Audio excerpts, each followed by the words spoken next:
Decide Your Destiny crew, Kyle Spirides here. Thanks for joining me for another Decide Your Destiny daily dose. Decide to find the wins in the losses. Defeat isn't enjoyable.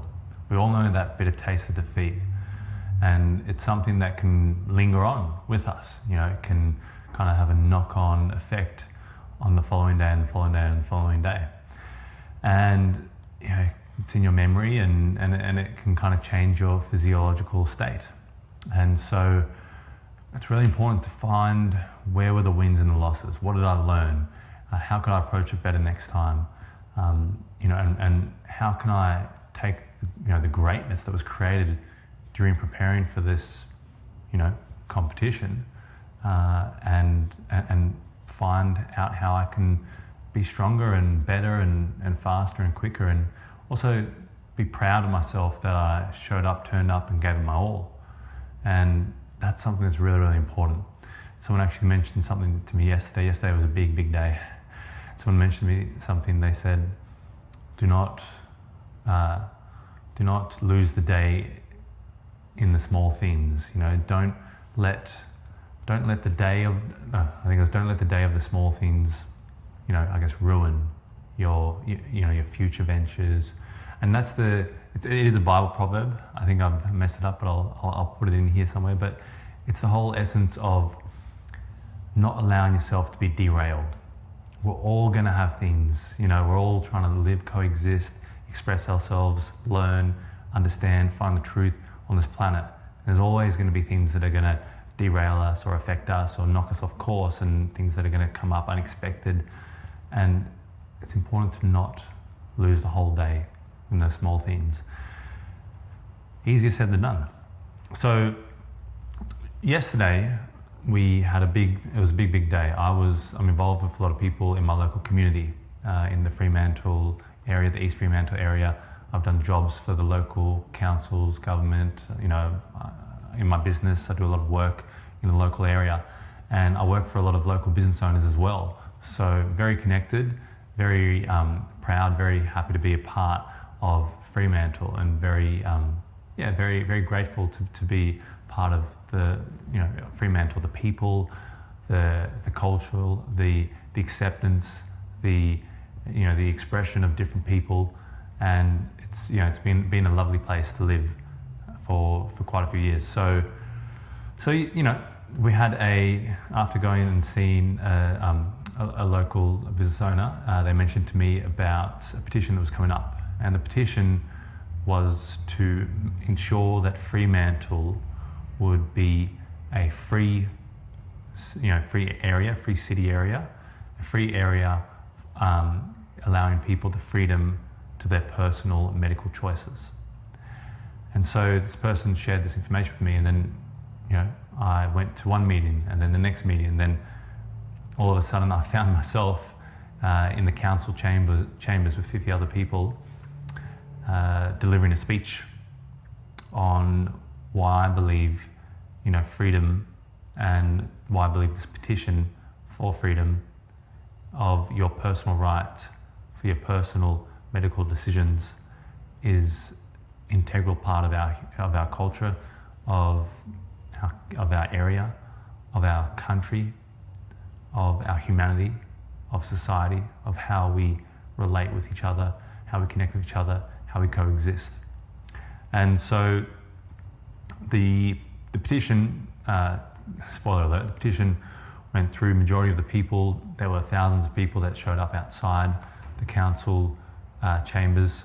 Only 50 people were allowed in. I somehow found myself, last minute blow in, but I found myself with a group of people and was able to get into the council chambers.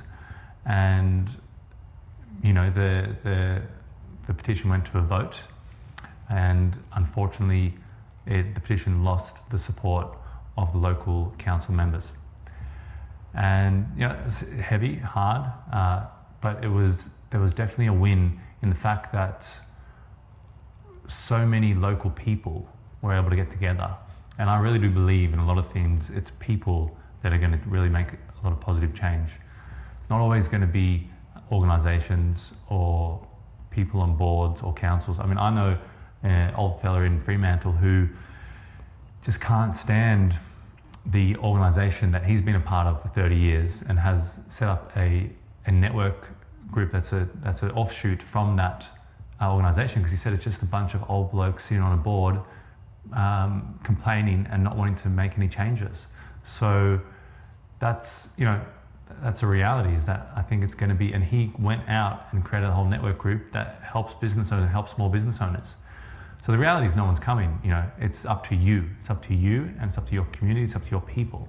And that was a real big inspiration to see people get together, people who are struggling, people who are having, things that they've had always, that, businesses they've fought for, having a lot of these things that they've put their blood, sweat, tears and time into, rip out from underneath them, changed and challenged, and they've been told what they have to do and how they have to treat their fellow human, which is not the way that they've treated them before. So, it's beautiful to see that people coming together, coming to support each other, and that there is a big group of people, and you're not alone.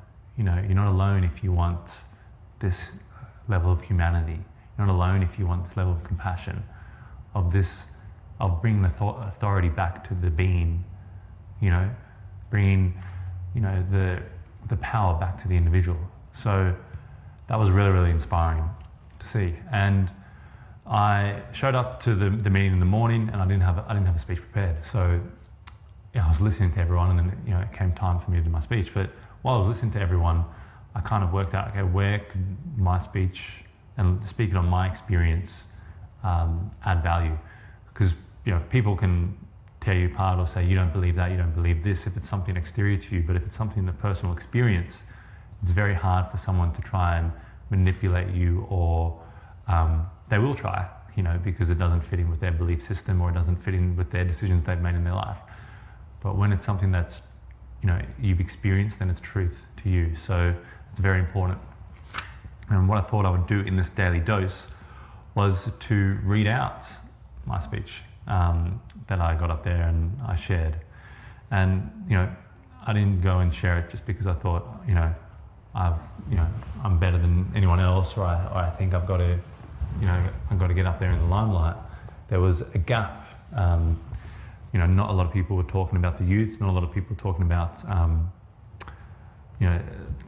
certain health conditions that people might already have pre-existing. So that's why I decided to get up. And it was very uncomfortable. It was very hard, and it's pretty shaky. And you're talking about personal things, but when there's a need, when there's a real need, you show up, and that's where the inspiration came from. So here goes. Here's the speech. Dear counsellors, thank you for your time.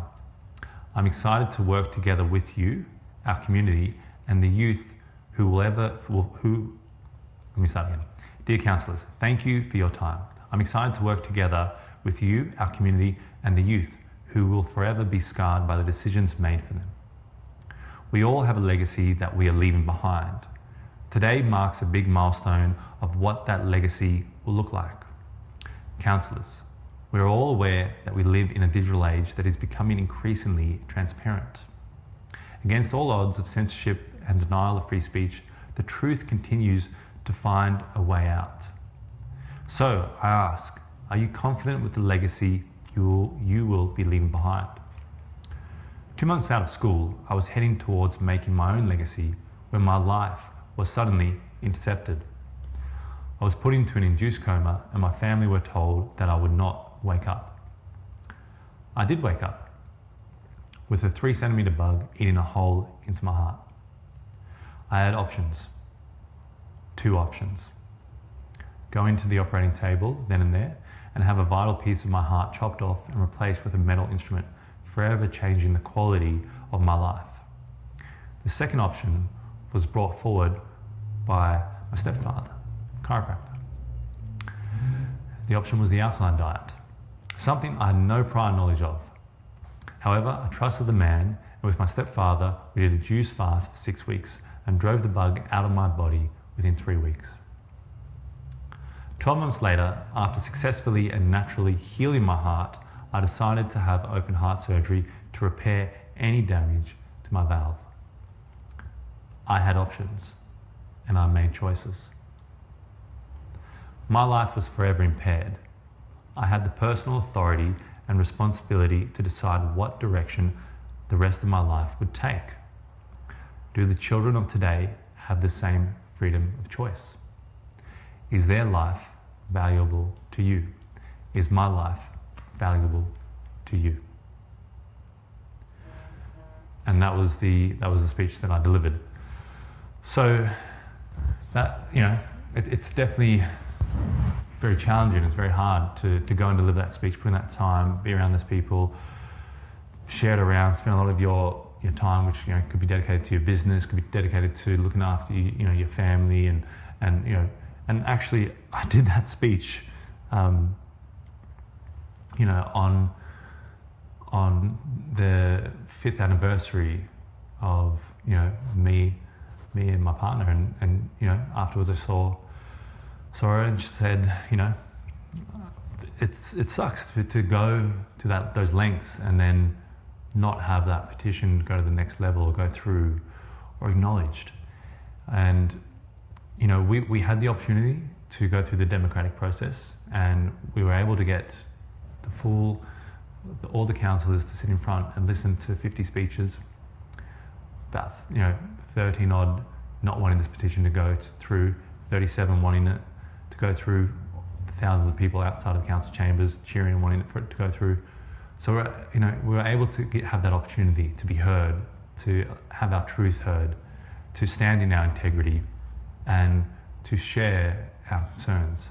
So that's important, and you sacrifice things, but there are times when you're called to sacrifice. There are times when you're called to do something out of your comfort zone. It's not necessarily easy. You get called names, you get put into groups of boxes, you get told what your beliefs are, what your political beliefs are, what your spiritual beliefs are.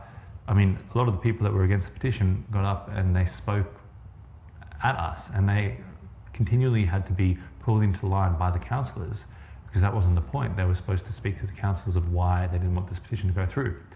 But they told us, what we believed, who we were, what organisations we were involved with, without knowing anything about us. And that's the problem, is that there's no dialogue, there's no communication, there's no questions, there's this side and that side, and there's no connection. And this is the problem when you vilify one side, when you vilify and use terminology for one side, and that's how culture becomes degenerative. And that's the way that we have to be, that's what we have to be aware of. That was the whole point of this. So the inspiration, the takeaway is, yes, it was a loss, but also, no, it wasn't a loss. It is a loss and it's failure if you don't take the next step, if you don't use this as a stepping stone, a part of the momentum, a part of the bigger vision, part of the more work that you're going to put in, a part of being elated and energized and excited that you are standing in your own true light, and you are where you're supposed to be, and you have the purity and the integrity of your soul, that no matter what you're facing, that you're going to stand up and speak your truth and stand for the light of the day. So guys, that is the daily dose today. A bit more intense. I'm just coming off the back of being in that, went in there at 4:30 and came out at 9:30, so for hours in and around the crowd and in that building, and just hearing speech after speech, and it's very intense. But also what's amazing is you saw the beautiful soul of these people, and you might have different opinions, you might be different in so many different ways, but you saw them there opening up their heart, sharing what is in their soul, communicating that across, and really committing to the cause. And it's something that was so surreal to be a part of, and that's an experience now. That's woven into my heart, that's woven into my soul, that is a part of my journey and a part of what I can take on to the next level. And that's why it's a win, and in this process, in a couple of days, I was able to connect to 35 different other people, business owners, and just became this massive networking opportunity. I was walking through the crowd and I saw 12 other people, and that's when I know this is where I'm supposed to be. The people that they're jumping out of the crowd and they're going, hey Kyle, connecting with me. When I went up for my speech on the glass outside of the council building, someone that I just met, a few days earlier and connected with, knocked on the window and said, go Kyle. So, those are the signs that that you're on a winning wicket, even though where, you were turned down and it wasn't a win for the petition, you're on the right journey. And that's what you have to do. You have to stick on the right journey, because you might have losses, you might have setbacks along the way, but you only lose and you only fail when you stop trying, you stop getting up, you stop fighting. And I think when it's something that's truly right, it's something that's truly important, then you can't give up. You put your back against the wall and you don't allow yourself to give up. So anyway, guys, I hope you enjoyed that Decide Destiny Daily Dose. Share it around if anyone else you think this would relate to. Might ruffle a few feathers. We can't go through life not ruffling feathers, can we? Share around if anyone else. And if you have any questions, if you want to find out more, if you want to dive a bit, deeper, if you want to, send me some messages, ask me some questions, you can, send me messages. That's all good. Leave comments down below. Subscribe to the channel. Hit the bell notification button if you want to see when our latest daily dose will be up. And guys, as always, remember, decide your destiny. Cheers.